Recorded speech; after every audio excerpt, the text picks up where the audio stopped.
Welcome to the Fantasy Football Hub YouTube channel. Today I'm joined by the big man Bakar to preview Game Week 27. Bakar, pleasure to have you back on the channel, mate. A little green arrow last week, so all things looking pretty healthy. How was Game Week 26? Another crazy game week with some ridiculously high scores. Thanks, Jack. Thanks for having me. Hello, welcome to all the listeners and viewers. Game Week 26 was all right. It felt a week where I could have made bigger gains, but they seemed to be wiped away when Isak called. I'm glad that I got on the right side of variance in some aspects that Arne Slot did really well for me. Some of the transfers that I was planning, I'm glad I made the best of those. For example, I was initially planning on swapping Slot out for Arteta. I did not do that, and I kind of got away with that. Similarly, I was considering swapping João Pedro out for another forward.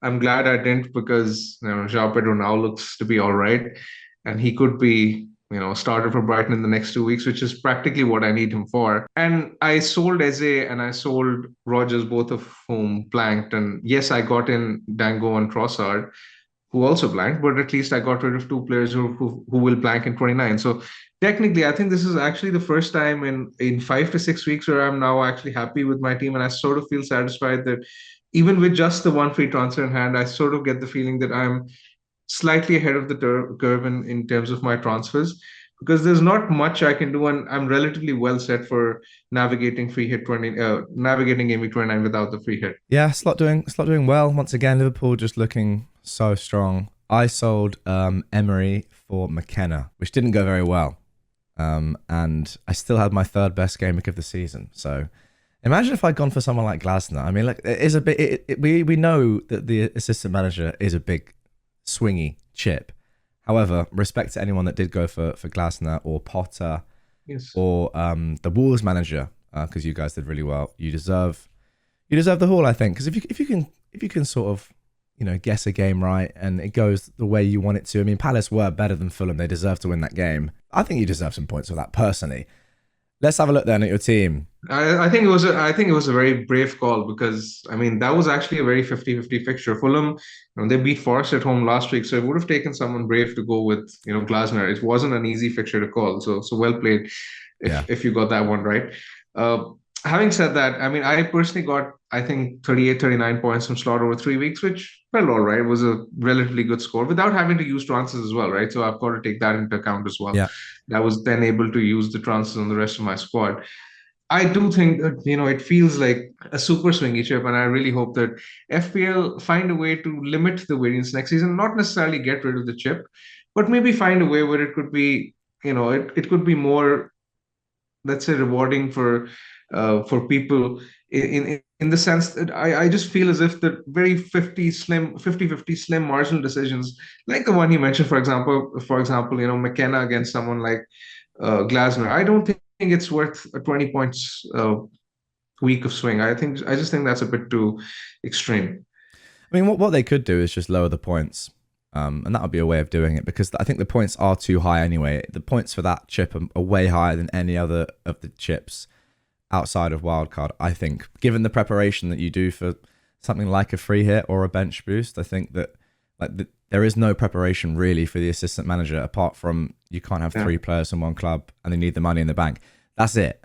So like the free hit requires a lot. Like we're talking about free hit for so long, aren't we? Realistically. Yeah, from a personal point of view, I mean, I don't particularly support any club, and I generally just like to cheer on players who get points for my team. So it's very sort of weird, rooting for a club and hoping that this team, wins in a particular week. It's very, very, it's different. It doesn't exactly feel like FPL. It's more of a different game where you're predicting a score and you're hoping to end up on the right side of it. Yeah. So having a manager for 3 weeks and supporting a particular team does not exactly sit right with me personally. That's fair enough. I personally, I don't mind it, and I get what people were saying. I saw some people saying, which was, I'm a Man United fan or I'm a whatever fan. I don't want to be supporting Liverpool in any game ever. If I've got Salah, I can still want Liverpool to lose that game, 4-3, and Salah do really well, for example.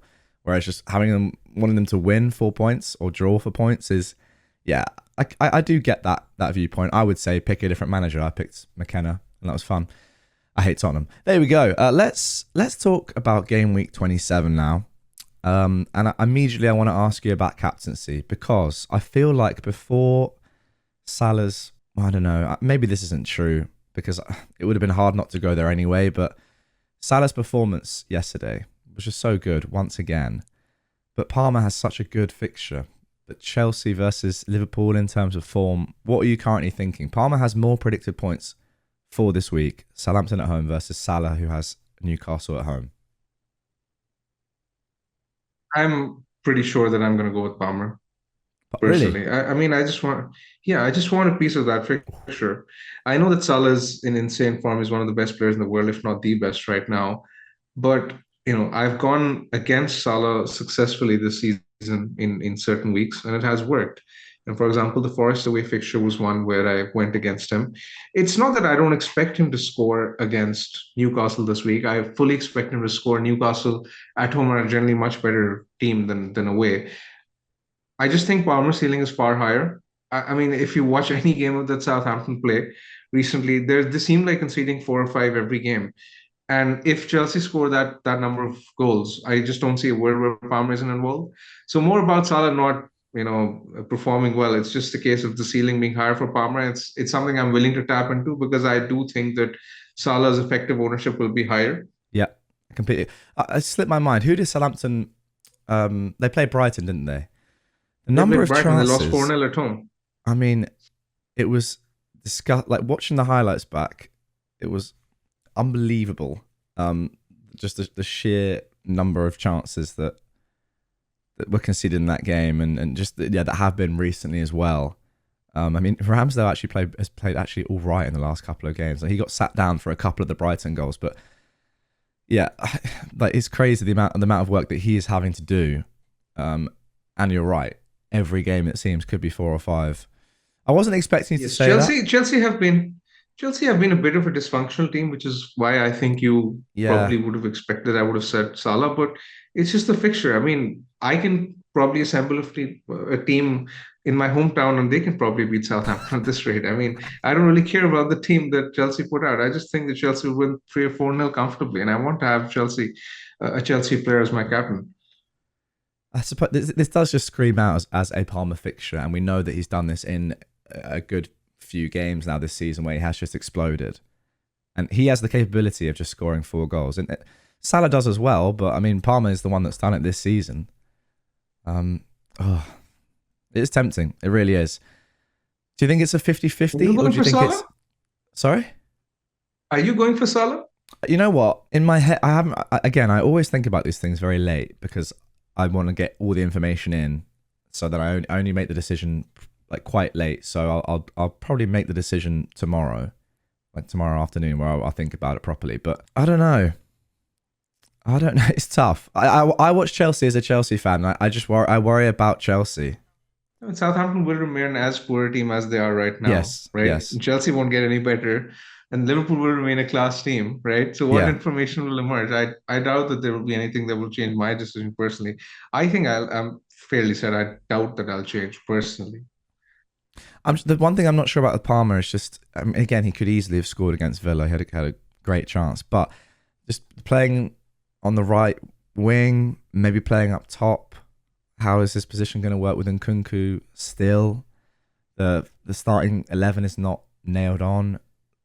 All these things are the case for Salah, and it's not as if Newcastle are a great defense, especially away from home, as you said. I mean, look at the City game. That could easily happen. Yeah. Liverpool are the best team in the country. Yeah. We know that by a long way. And I'm not sure. Newcastle are in good form, but Anfield is tough. I hear you. I can see where you're coming from, but yeah, I think I just want a piece of that Chelsea attack. And I actually hope I had space to buy another Chelsea attacker this week, maybe in Nkunku, but I think my team is kind of well set, and I don't think I'll have space for an attacker there. Nkunku does feel a bit dodgy as well, to be very honest. I mean, yes, the fixtures are good, but ideally I'd want him to the second time my wildcard, which is probably going to be close to 31. And at that point, I'm not sure whether Nkunku will be playing in the team. That's what worries me. Yeah. I said it before. I'll say it again. I wouldn't go for Nkunku. There's no way. I'm not 100% sure that he starts every game. And his minutes are always going to be at risk, and he's just not playing very well. I would go elsewhere to probably a better functioning team, but I mean the fixtures are very, very appealing. So if you wanted to go there, take a punt. That's fair enough. My last question to you on captaincy is this: how much do you think your current rank should determine who you are captaining this week, or is it not really like that because it's just you think Palmer's going to get more points anyway, and it's sort of like a sensible decision no matter what? I think it's more of the latter, uh, because I mean, if you put effective ownership aside, I do think that Palmer will outscore Salah. But I think effective ownership is more of a reason to go with Palmer because I do think that Salah will be mass captain. Okay, fair enough. Let's leave that discussion there then. Okay, let's move on to your team. Apart from captaincy, of course, it's not. It doesn't look amazing this week, especially in defence. So, what are you thinking? João Pedro, I suppose, is going to come back into the team now. His predicted points here haven't caught up with the fact that I presume you think he'll start again. So now that he's starting, that fixture looks pretty good, actually. To be fair, Bournemouth at home. I'll have to wait for an update on Welbeck actually as well. But Okay. João Pedro was actually man of the match against Southampton, so it will be tricky to guess. I mean, Hosler is fairly fluid with what he decides. I think it depends more on the opponent uh, than his strongest 11 personally. I think if I think that João Pedro is starting, I don't think I will be making a transfer this week because the team is all right. You mentioned about the defense. I want to speak a bit about the defense as well. So Pickford in goal is all right. Gabriel, Trent are fine. Colwill home to Southampton. Is he that bad? I think he's fine. No, that's Colwill, fine. I got Colwill in game week 14. I've only played him twice or thrice, and he hasn't really done anything for me. So I generally feel as if, I've stuck with him for so long, and people have had, the likes of Lewis Hall, Munoz. I just hope that I can get some sort of returns from Colwill at this point, because it just feels that he's sort of due a return for my team. But Chelsea haven't really been playing that well, and they haven't kept too many clean sheets this season. So I won't be too surprised to see Southampton score. That is the one thing about Southampton. They don't look terrible going forward. They have nicked a couple of goals in recent weeks, and we look really bad defensively. It just yeah, I don't know. We don't even know which keeper will be lining up as well. So again, that doesn't Hopefully, help hopefully because neither the of them. defense I'll play in Kunku exactly there. because the defense isn't stable, right? Then the midfield is fine. I mean, I have Dango and Trossard in place right now. The fixtures aren't great for both, but they'll do a job for till game week 29 at least. Then there's Palmer and Bomo Salah, João Pedro and Watkins. So the team is all right on paper, I think. Yeah, in terms of like I would agree with you. If you're happy with João Pedro this week, then there's definitely no need to make a transfer. But transfer targets ahead of 28 and then 29. Yeah. Who is on your list that you're really looking at that you think, oh, I would want them ideally for this week if I could, but indeed for 29. Yeah, so one of the reasons why I made the transfers I made last week, and I kept João Pedro and I did not swap slot to Arteta was because I wanted some sort of flexibility heading into this week. I now have 2.4 million in the bank. Now, initially, I had planned because I wasn't expecting João Pedro to start at the weekend. I had planned that I would probably swap NDI or João Pedro to Cunha or maybe even Marmoush, depending on what happened at the weekend. I had the funds. I can still get Cunha. I think Cunha is someone who's high up my shopping list. Yeah. But if João Pedro is starting, I think that transfer feels like a bit of a luxury. It depends on Welbeck news actually, and what I make of the Brighton 11. If I think that João Pedro is not going to start, then I will probably get Cunha in for Ndia. I think that's a transfer which would work really well for my team. Cunha's fixtures from now on in are really good, and I want a piece of the Wolves attack for those fixtures. Cunha is clearly the best bet. Apart from that, I think the team looks fine. I'm happy to save. I think Watkins will start. He was taken off against Chelsea, and his non-pen XG was actually higher than Isak's this week. And as fate would have it, he got no returns, and Isak got 13. So I'm hoping that Watkins does all right this week. My plan in game week 29 is then to maybe just get a City attacker. It depends on Haaland's fitness as well. I'm not sure. Apparently, he's going to be back soon. So if he's back by then, which I assume he will be, then I think probably Haaland in would be a transfer from Watkins, probably facilitated through a Salah downgrade. Yeah. Maybe something of that sort. But overall, I think the team looks kind of all right to survive till game week 30. And it's when you look at my team, it looks a very obvious team which is dead ending its way, meandering towards the finishing line before I sort of go for a refresh and then start again from game week 31, 32. Absolutely. And interestingly, I've got your AI recommended transfer up on screen, and it is to do what you said, which was if you were to make a transfer, sell and die for Cunha. And that is actually the recommendation, not to wait. Although I personally would wait as well. I'm not sure what benefit you necessarily get for Cunha coming in this week if you are confident Joao Pedro starts.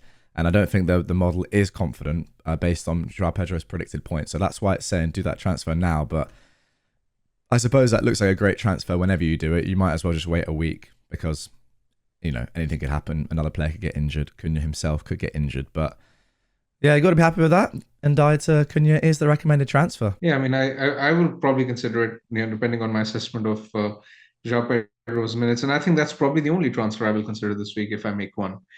Yep. I would love to have the flexibility of two transfers next week or in game week 29, depending on how things pan out. Because I'm basically one or two injuries away from then again having a serious issue in my squad. I say that I feel content with my team at the moment, but I'm one injury away from then again being in deep waters, and that has in hot waters, and that has happened, in some of the previous weeks where I was at a point I think in game week 24 where I had four free transfers, and then because of the random double announcement, I completely had to change my chip strategy, and that basically took away a lot of flexibility that I would have otherwise had. So things have happened in the past, and then again I'm not exactly ruling them out, but as I can only plan for what information is Yeah. available to me, and I think as of now, this is probably what I'm going to do.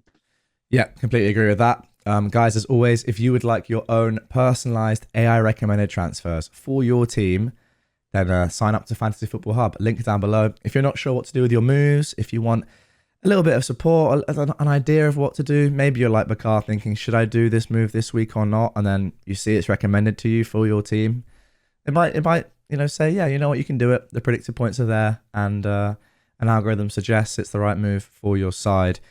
But there we go. I do want to end things with just one more question, actually, because a lot of managers out there triple captained in game week 25 and then use their, or 24, sorry, and then use their assistant manager in game week 25, or might even be on it now.